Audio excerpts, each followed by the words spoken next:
बालेश्वर में पालित है त्याग और बलिदान पर्व ईद उल जुहा। कोविड कटकणा मस्जिद मानक समूह नमाज पाठर विरत रहिले समस्ते। द्वितीय लहर कोरोना संक्रमण जनित कटकणा मध्य सहर समेत समग्र बालेश्वर जिले में श्रद्धार सह त्याग और बलिदान पर्व ईद उल जुहा पालित हो जाइछि। बालेश्वर सहरर इस्लाम संप्रदायर लोके सकाळे घरे रही नमाज पाठ करिथिबा बेले कां भां लोके दरगाह मैदान स्थित रसूल कदम रे पहुंची सामाजिक दूरता रक्षा पूर्वक पूर्व पुरुषों उद्देश्य श्रद्धांजलि ज्ञापन करथिले। कुरान रे होइथिबा वर्णना अनुसार अल्लाहଙ୍କ स्वप्नादेश रे निजर अति प्रिय पुत्र इस्माइल को बलि देवाकू राजी हो जाइथिले। सेही क्रम रे एक खोला पड़िया रे तांकू बलि देवा समय रे चमत्कार घटना घटिथिला। पुत्र इस्माइल परिवर्ते सेठरे एक छेली को बध करा जाइथिबा इब्राहिम देखिबाकू पाइथिले। अल्लाहଙ୍କ महिमारे सबकिछि संभव होई पारिथिला। एहाकू स्मरणीय रखिबा पई प्रत्येक इस्लाम धर्मावलंबी ईद उल जुहा पालन करिथांती बोली विश्वास रहिछि। तमाम पूरे हिंदुस्तान वासियों को, पूरे तमाम मुसलमानों को, तमाम मुसलमान साथ में हिंदू मुस्लिम सिख ईसाई तमाम को हमारे तरफ से हार्दिक अभिनंदन, ईद उल अजहा की बधाई। असल में भगवान हो या अल्लाह हो, हर दौर में हर एक जमाना में एक मैसेंजर ऑफ गॉड, मतलब गॉड का एक मैसेंजर बनाकर अल्लाह ने भेजा था। उसमें एक मैसेंजर ऑफ गॉड थे हजरत इब्राहिम अलैहिस्सलाम। हजरत इब्राहिम अलैहिस्सलाम हमारे जो पैगंबर हैं मोहम्मद सल्लल्लाहु अलैहि वसल्लम से कई हजार साल पहले दुनिया में आए थे। लेकिन इब्राहिम अलैहिस्सलाम से अल्लाह ने एक इम्तिहान लेना चाहता था, एक एग्जाम्पल लेना चाहता था, एक एग्जाम लेना चाहता था कि मेरा जो इब्राहिम है, जो मैसेंजर ऑफ गॉड बनाकर मैंने इब्राहिम को भेजा है, वो किस हद तक मतलब मेरा मैसेंजर बनकर जो है काम करने के लिए राजी है। उसको लिए अल्लाह ने एक सपने के तौर पे उनको दिखाया कि आपको कुर्बानी देना है, उसको कुर्बानी देना है जिससे आप बहुत ही प्यार करते हैं। तो इब्राहिम अलैहिस्सलाम जो है उठे, उनके जहन में अपना बेटे की तरफ बात तो जाएगा नहीं, जाहिर सी बात है। वो जानवर जो है चाहे दुम्बा हो या खस्सी हो, उन्होंने कुर्बानी दी। 3 दिन लगातार इस तरह होने के बाद तो फिर वही ख्वाब देख रहे हैं कि आप जिससे ज्यादा प्रेम करते हैं, आप जिससे ज्यादा मोहब्बत करते हैं, उसे कुर्बानी दो। तब जो इब्राहिम अलैहिस्सलाम के जहन में आया कि मैं सबसे ज्यादा अगर प्यार करता हूं तो मेरे बेटे से करता हूं। तो बेटे को लेकर वो भी बेटे से पूछे कि गॉड का ये मतलब सपना मैं देख रहा हूं, तुम क्या चाहते हो। उनके बेटे का नाम होता है इस्माइल अलैहिस्सलाम। वो भी अपने वक्त पे मैसेंजर ऑफ गॉड बने थे। तो उन्होंने खुशी खुशी राजी हो गया कि जब गॉड चाह रहा है, जब अल्लाह चाह रहा है, तो मैं जरूर तैयार हूं अपने आप को बलिदान देने के लिए। बाप बेटे दोनों की रजामंदी पे वो जाते हैं और बेटा खुद कहते हैं बाप को, मैंने सोचने वाली बात है, बेटा खुद कहते हैं बाप को कि अब्बा जान आप अपने आंखों पे पट्टी बांध लीजिए, क्योंकि बाप का हाथ से छुरी चलेगा नहीं बेटा को। तो बाप ने अपने आंखों पे पट्टी बांध लेते हैं और कुर्बानी मतलब छुरी चलाने लगते हैं। लेकिन बेटा की जगह अल्लाह ने दुम्बा, यानी एक खस्सी से बड़ा जानवर होता है, दुम्बा को कुर्बानी कर दिया। इसके पीछे एक मकसद छुपा हुआ है कि जब क्योंकि गॉड पूरी दुनिया को सृष्टि किया है, जब गॉड के नाम पे बलिदान की जरूरत पड़े या इंसानियत को बलिदान की जरूरत पड़े, जिस तरह हम रक्तदान करते हैं, जिस तरह हम अंगदान करते हैं, जब बलिदान की जरूरत पड़े तो आप आगे आइए, चाहे देश के लिए हो, चाहे इंसानियत के लिए हो, चाहे किसके लिए भी हो, आप आगे आइए और इंसानियत का खिदमत करिए। क्योंकि गॉड को तो नहीं चाहिए आपकी खिदमत, गॉड को चाहिए इंसानियत की खिदमत करना। सबुठार बड़ कथा है परस्पर मध्य भेदभाव भूली साध्य मते दान करिवार प्रथा एही पर्वर बड़ नियम अटे। हमर जे इब्राहिम अलैहिस्सलाम थिले से कुर्बानीटा आरंभ करथिले, काहेकि ना तांको भगवान तरफरु स्वप्न होइथिला। से स्वप्न रे से 3-4टा कुर्बानी कले, 3टा कुर्बानी कला पर चतुर्थ कुर्बानी जेतले तांको स्वप्न हैला, से सता कोन कले ना आउ तो किछि नाही, निज पुओ को नेकी गले कुर्बानी करिया पे। तो एई दिन रे से नेकी निज पुओ को कुर्बानी करथिले।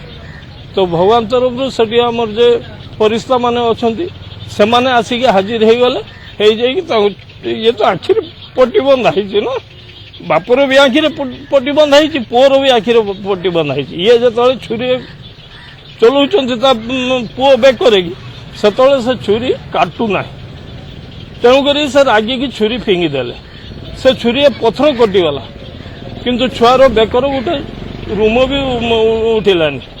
से समय ये रागी की जाइए से छुरी नहीं पुणी जो पुओ गले से कौन कले ना फरिश्ता माने पुओटा को साइड करदे, साइड करदे से जगह दुम्बा आणिकी रखिदेले। हाँ दुम्बा कटिगला। या जाता आखि पट्टी खुलते देखते पिला छिड़ा और दुम्बा कोटी पड़ी से पर्वटा आरंभ है। आमर जन्म हिसाब रे तारीख निर्धारण हुए। पश्चिम को जति देश से गोटे दिन आगरे हुए, पूर्व को जति देश से गोटे दिन परे हुए। से हिसाब रे आमर आज पालन होची और किछि देश रे जेमती आमर सऊदी अरेबिया अरेबियन कंट्री से गतकाली पालन एतिर त्याग होची सबुठ बड़ मेसेज। ये जे दुनियार मोहमाया या त्याग करी ईश्वर को जो जीवन शैली आपन को कहुई सत्य दया ये सब को निज भीतर को धारण करियो पड़ियो और त्याग को जे अछि अनुसरण करिया पई ये पूर्व वर्ष भली कोरोना कटकणा जोगु चलित वर्ष सामूहिक नमाज पाठ कार्यक्रम अनुष्ठित हो पारि नथिला। एमितिकी परस्पर को आलिंगन सह शुभेच्छा जणाइबा ईद पर्वर मुख्य कार्यक्रम होइतिले भी कोरोना संक्रमण पई समस्त सेतिरु निवृत्त रहिथिले। बकरीद ईद उल जुहा पर्व बालेश्वरवासी को बालेश्वर जिला और सरर समस्त भाई भौणी और गुरुजन मानक मो हार्दिक अभिनंदन और शुभेच्छा ज्ञापन करुछु। गत वर्ष जो बढ़िया परिस्थिति थिला सरकार को प्रोटोकॉल जो गाइडलाइन थिला कि प्रत्येक मस्जिद रे 5 जन लेखा नमाज पाठ करिवे आउ घर रही समस्त पाठ कर नमाज पाठ करिवे। ए वर्ष 14 वर्ष मध्य से बड़े सेम परिस्थिति से बढ़िया लोक मस्जिद 5 जन लेखा नमाज पाठ करिसेंती और सब घर करिसेंती। आउ आमे आज अल्लाह के पाख दुआ करिछु कि ये 2 वर्ष आमर जो बढ़िया महामारी समय कटिची आमे पूरा देश रे आग वर्ष आसंता वर्ष पूरा देश रे जो ये कोरोना महामारी बड़े परिस्थिति न रहू आ सब धर्म लोक निज पर्व परंपरा मुताबिक खुशी सांगे से मनी पारन। प्रशासन नियम पालन पूर्वक प्रत्येक मस्जिद रे मौलवी समेत 5 जन लेखाएं नमाज पाठ करिथिबा देखिबाकु मिलिथिला। धर्म अपेक्षा मानव जीवन रक्षा को गुरुत्व दे बालेश्वर मुसलमान भाई माने सरकार कोविड नियम पालन करी निराडंबर भाव ईद को पालन करिथिबा सेमाने कहिसेंती। तबे घरे रही मध्य अल्लाह निर्देश को माने एही पर्व को श्रद्धार सह पालन करा जाय परिछि बोली सेमाने सूचना दैछंती। पवित्र ईद उल जुहा उपलक्षे बालेश्वर जिला तथा सहर समस्त भाई भौणी मान हार्दिक अभिनंदन जनाऊँ। आपण मैंने जानिथिबे विगत वर्ष जो भड़ी कोरोना महामारी समस्त पर्व उपरे भारी थिला। ए वर्ष मध्य सेही अवस्था समान परिस्थिति। ए वर्ष मध्य कोविड कटकणा जोगु जो 5 जन नमाजी को लेकिन प्रत्येक सहर जो 16-17टी मस्जिद अच्छी प्रत्येक मस्जिद रे सकाळठू दिन 8टा पर्यंत से 5टी नमाजी को लेकिन नमाज पाठ होईछि। आपण देखि पारुथिबे जो दरगाह मैदान रे पूर्व पुरुष मानकर कब्रस्तान रहिछि से कब्रस्तान रे किछि लोक आसुछंती फूल चढ़ाउछंती एवं पूर्व पुरुष माननको मने पकाइबा उद्देश्य रे जो प्रार्थना करूछंती।